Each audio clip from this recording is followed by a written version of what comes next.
Subscribe करें श्री चिन्मयानंद बापू जी के YouTube channel को और हमारे वीडियोस को सबसे पहले देखने के लिए बेल आइकॉन को दबाना न भूलें। एक मंदमय मोह बस कुटिल हृदय अज्ञान। कहने का अभिप्राय, हनुमान जी ये भी तो कह सकते थे ना कि मैं अंजनी का पुत्र हूं, पवन का पुत्र हूं। नहीं, हनुमान जी अपने आप को शरीर नहीं मानते हैं, अपने आप को जीव मानते हैं। और जब हम जीव हैं तो हम सभी जीवों के माता पिता परमात्मा है। ईश्वर वंश जीव विनाशी, ईश्वर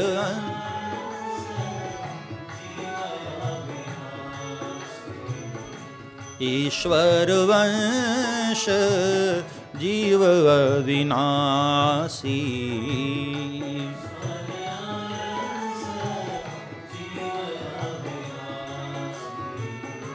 चेतन अमल सहज सुख राशि,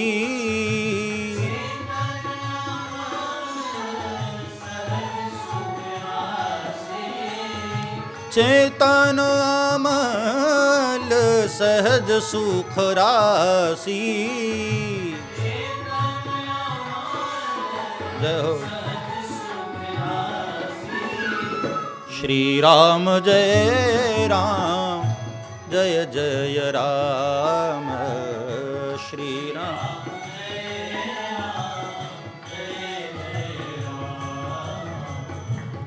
हम सभी के माता पिता परमात्मा ही हैं। शरीर के माता पिता अलग अलग हो सकते हैं, विलग विलग हो सकते हैं, लेकिन हकीकत में हम सबके पिता तो स्वयं परमात्मा है। अखिल विश्व यह मोरी उपाया, सब पर मोरी बराबर दाया। भगवान कहते हैं ये पूरी दुनिया को मैंने ही तो बनाया है, सब मेरे बच्चे हैं। तो हम सबके जब जीव के रूप में हम देखें तो हमारे माता पिता भगवान है। शरीर भले किसी किसी का हो सकता है। तो हनुमान जी महाराज ये प्रमाण है कि देहाभिमान से ऊपर है। हनुमान जी कभी भी ये नहीं कहते कि मैं अंजनी पुत्र हूं, पवन पुत्र हूं। हमेशा हनुमान जी एक ही परिचय देते हैं कि मेरे तो प्रभु, मोरे सबहि एक तुम स्वामी। तो अब प्रश्न ये है कि क्या अंगद देहाभिमानी थे? पार तो जा सकते थे लेकिन वापस नहीं आ पाए, इसके पीछे कारण क्या? हाँ, हकीकत यह है कि भाई हनुमान जी की तरह अंगद भी देहाभिमान से ऊपर थे। लेकिन जब अंगद जी ने यह कहा ना कि मैं पार तो जा सकता हूं लेकिन वापस आने में मुझे कठिनाई है, तो उसके पीछे कारण ये नहीं, कुछ और है। अंगद देहाभिमान से ऊपर उठे हैं, उसके दो कारण, दो प्रमाण हैं मानस में। पहला प्रमाण तो ये कि अंगद स्वयं बाली के पुत्र, हाँ, आत्मा वही जायते पुत्र, आत्मा ही तो अपने पुत्र के रूप में जन्म लेती है। और बाली की जो घटना है वहां से आप इसको समझने का प्रयास करिए। अंगद भी बाली की तरह देहाभिमान से ऊपर है। इसका पहला प्रमाण मैं आपको बताऊं। लंका कांड में आप दर्शन करो। जब अंगद जी रावण के दरबार में गए तो रावण बड़ा राजनीतिज्ञ था।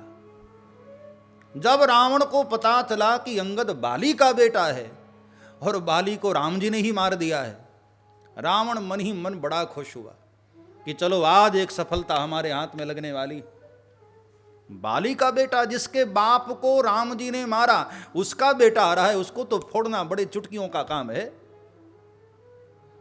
और जब अंगद जी रावण के दरबार में आए तो रावण ने राजनीतिक प्रयोग करते हुए अंगद जी से क्या कहा? कहो अंगद, क्या समाचार है तुम्हारे पिता का, बाली का, कुशल है ना? रावण ने सोचा अंगद के घाव पर चोट करो। भाई जैसे किसी को घाव हो, भर गया हो और फिर उस पर कोई चोट कर दे तो वो जरा दर्द और ज्यादा देता है। अंगद के दुखती नस पर मानो रावण ने हाथ रखना चाहा। कहो बेटे, तेरे पिता ठीक तो है ना, कुशल तो है ना? तब अंगद ने जवाब क्या दिया, वो सुनने योग्य है, वो देखने योग्य है। अंगद ने मुस्कुराकर कहा, मेरे पिता की तुम्हें इतनी फिक्र है ना, कोई बात नहीं। 10 दिन के बाद तुम भी वहीं जाने वाले हो जहां मेरे पिताजी हैं, जाकर गले लगा लेना और पूछ लेना भैया कैसे हो। तुम भी वहीं पहुंचने वाले हो जहां मेरे पिता पहुंचे। यदि अंगद देहाभिमान से ऊपर न उठते तो अंगद को यहां पर पलट जाना चाहिए था। अंगद को बड़ी तकलीफ होती, राम की शत्रुता अंगद के मन में फूट पड़ती कि मेरे बाप को मारा है और मैं उनकी सेवकाई के लिए आया हूं। लेकिन नहीं, अंगद ने वहां स्पष्ट कह दिया कि रावण, तेरे जैसे 1000 दुष्ट भी आ जाएं फिर भी मेरे मन को डिगा नहीं सकते हैं, क्योंकि मैं परमात्मा की संतान हूं और परमात्मा सर्वज्ञ हैं। राम जी सर्वज्ञ हैं, इस बात का मुझे पता।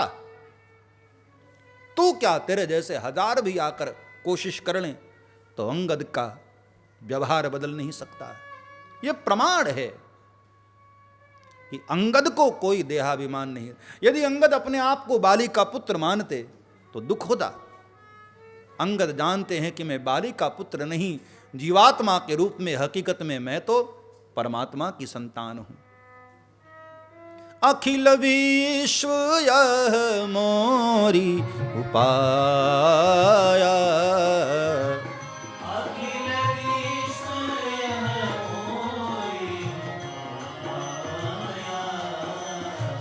अखिल विश्व यह मोरी पाया,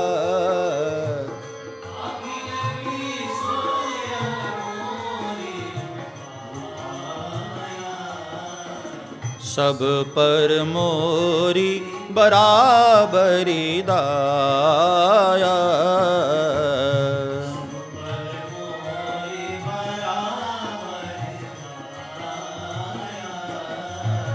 सुनु 60 भेद होई मन ताके, सुनु 60 होई मन ताके।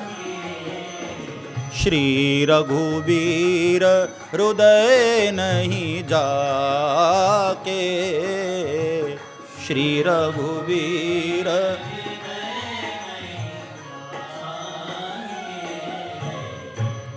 अंगद ने खड़े होकर ललकारा कि रावण, उसके मन में भेद हो सकता है जिसके हृदय में भगवान नहीं है। मैं परमात्मा का पुत्र हूं, बाली का पुत्र। ठीक है, ये शरीर की दृष्टि से बाली मेरे पिता हैं, लेकिन जीवात्मा की दृष्टि से देखा जाए तो भगवान राम ही हम सबके पुत्र हैं। यह प्रमाण है कि अंगद देहाभिमान से ऊपर थे।